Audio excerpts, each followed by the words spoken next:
दोस्तों आज की इस वीडियो को शुरू करने से पहले मैं आपसे एक बहुत सीधा सवाल पूछना चाहता हूँ कि आपने कभी भी फिक्स्ड डिपॉजिट यानी एफडी करवाई है या फिर आपके पापा मम्मी दादा दादी या घर के किसी और मेंबर की एफडी बैंक में पड़ी हुई है। अगर हाँ तो आपने सब जरूर सुना होगा टीडीएस, और अगर आपने ये शब्द सुना है तो लगभग तय है कि आपके मन में कभी ना कभी ये सवाल जरूर आया होगा कि बैंक हमारी एफडी पर टैक्स क्यों काट लेता है, क्या ये कटौती जरूरी है, और सबसे बड़ा सवाल क्या एफडी पर टीडीएस से बचा जा सकता है या नहीं। तो आज की इस पूरी वीडियो में मैं आपको बिल्कुल आसान भाषा में बिना किसी भारी भरकम टैक्स शब्दों के ये समझाने वाला हूँ कि एफडी पर टीडीएस कब लगता है, कितना लगता है, किन लोगों का टीडीएस कटता ही नहीं है, और सबसे जरूरी बात कैसे आप पूरी तरह कानूनी तरीके से एफडी पर टीडीएस बचा सकते हो। देखो सबसे पहले एक बहुत जरूरी बात समझ लीजिए, एफडी पर टीडीएस लगना और एफडी पर टैक्स लगना ये दोनों अलग अलग चीजें हैं, लेकिन ज्यादातर लोग इन्हें एक ही समझ लेते हैं। जब बैंक आपकी एफडी के ब्याज पर पैसा काटता है तो वो असल में टैक्स नहीं ले रहा होता, बल्कि वो सरकार के लिए पहले से टैक्स जमा करवा रहा होता है। यानी बैंक आपके पैसे अपने पास नहीं रखता बल्कि सरकार को भेज देता है, यही टीडीएस कहलाता है, मतलब टैक्स डिडक्टेड एट सोर्स। अब यहाँ से कहानी थोड़ी दिलचस्प हो जाती है, देखो, क्योंकि बहुत से मामलों में लोगों की सालाना इनकम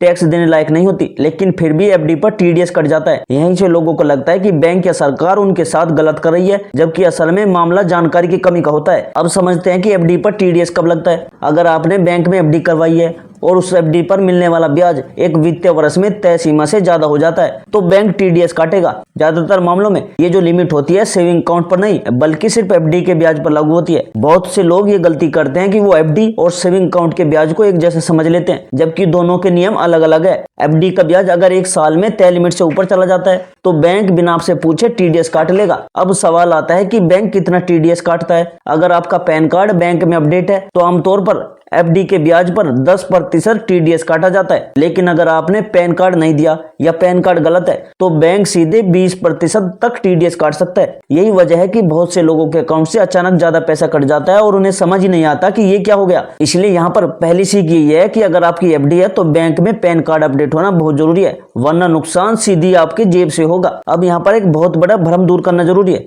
बहुत से लोग सोचते हैं कि अगर उनकी इनकम टैक्स स्लैब में नहीं आती तब भी एफडी पर टीडीएस कटना ही कटना है, जबकि सच्चाई ये है कि अगर आपकी कुल सालाना इनकम टैक्स की बेसिक लिमिट से नीचे है तो आप पूरी तरह से एफडी पर टीडीएस से बच सकते हो। इसलिए आपको बैंक को सही जानकारी और सही फॉर्म देना होता है, लेकिन दिक्कत यह है कि बैंक ये बात आपको खुद कॉल करके नहीं बताने वाला। ये जानकारी आपको खुद लेनी पड़ेगी तभी फायदा होगा। अब बात करते हैं उन लोगों की जिनकी इनकम बहुत कम है, जैसे रिटायर्ड लोग, हाउसवाइफ, स्टूडेंट या ऐसे लोग जिनकी आमदनी लिमिटेड है। अगर आपकी कुल सालाना इनकम टैक्स देने की सीमा से नीचे है तो आप बैंक में खास फॉर्म जमा करके एफडी पर टीडीएस पूरी तरह रुकवा सकते हो। यही वो जगह है जहां ज्यादातर लोग गलती करते हैं। उन्हें लगता है कि टीडीएस कट गया तो अब कुछ नहीं हो सकता, जबकि असल में सही फॉर्म पर सही फॉर्म देने से टीडीएस कटता ही नहीं है। बहुत से लोग ये भी सोचते हैं कि एफडी पर टीडीएस बचाना कोई गलत या गैर कानूनी काम है, लेकिन मैं आपको साफ साफ बता दूं कि टीडीएस बचाना और टैक्स चोरी करना दो अलग अलग बातें हैं। अगर आपकी इनकम टैक्स के दायरे में नहीं आती और फिर भी टीडीएस कट रहा है तो उसे रोकना आपका पूरा हक है। सरकार ने खुद इसके लिए नियम बनाए हैं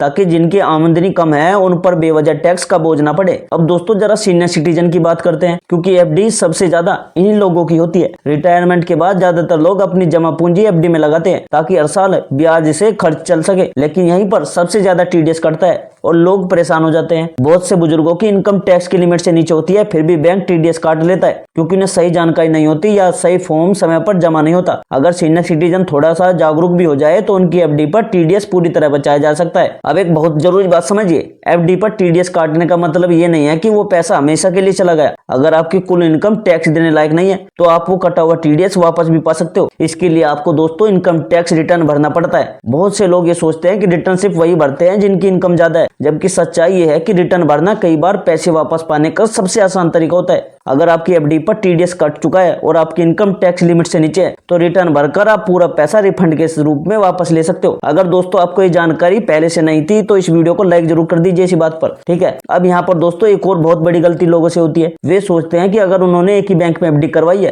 तभी टीडीएस लगेगा, लेकिन सच्चाई ये है कि अगर आपने अलग अलग बैंकों में एफडी कर रखी है तो हर बैंक अपनी अपनी एफडी के हिसाब से टीडीएस काट सकता है। बाद में जब सारी इनकम जोड़कर देखी जाती है तब पता चलता है कि कुल इनकम टैक्स के दायरे में नहीं थी, लेकिन तब तक टीडीएस कट चुका होता है। यही वजह है कि एफडी प्लानिंग बहुत सोच समझकर करनी चाहिए, खासकर तब जब आपकी इनकम लिमिटेड हो। अब सवाल ये उठता है कि आखिर एफडी पर टीडीएस से बचने का सबसे सही और आसान तरीका क्या है। सबसे पहला तरीका है सही जानकारी। आपको पता होना चाहिए कि आपकी सालाना कुल इनकम कितनी है और वो टैक्स की लिमिट से ऊपर है या नीचे। अगर नीचे है तो आपको बैंक में सही फॉर्म समय पर जमा करना चाहिए। दूसरा तरीका यह है कि आप अपने एफडी को इस तरह प्लान करें कि सालाना ब्याज तय सीमा से ऊपर न जाए। बहुत से लोग ये भी नहीं जानते कि एक ही बैंक में बड़ी एफडी करने के बजाय छोटी छोटी एफडी बनाकर भी ब्याज को कंट्रोल किया जा सकता है। कई बार दोस्तों एफडी किसी एक व्यक्ति के नाम पर करवाई जाती है जिसकी इनकम पहले से ही ज्यादा होती है, जबकि घर में कोई ऐसा मेंबर भी होता है जिसकी इनकम बहुत कम या शून्य होती है। अगर सही तरीके से प्लानिंग की जाए तो एफडी उस व्यक्ति के नाम पर की जा सकती है जिसकी टैक्स देनदारी कम हो, लेकिन यहाँ पर ध्यान रखना बहुत जरूरी है कि सब कुछ नियमों के अंदर रहकर किया जाए ताकि भविष्य में कोई परेशानी ना हो। अब मैं आपको एक बहुत काम की बात बताना चाहता हूँ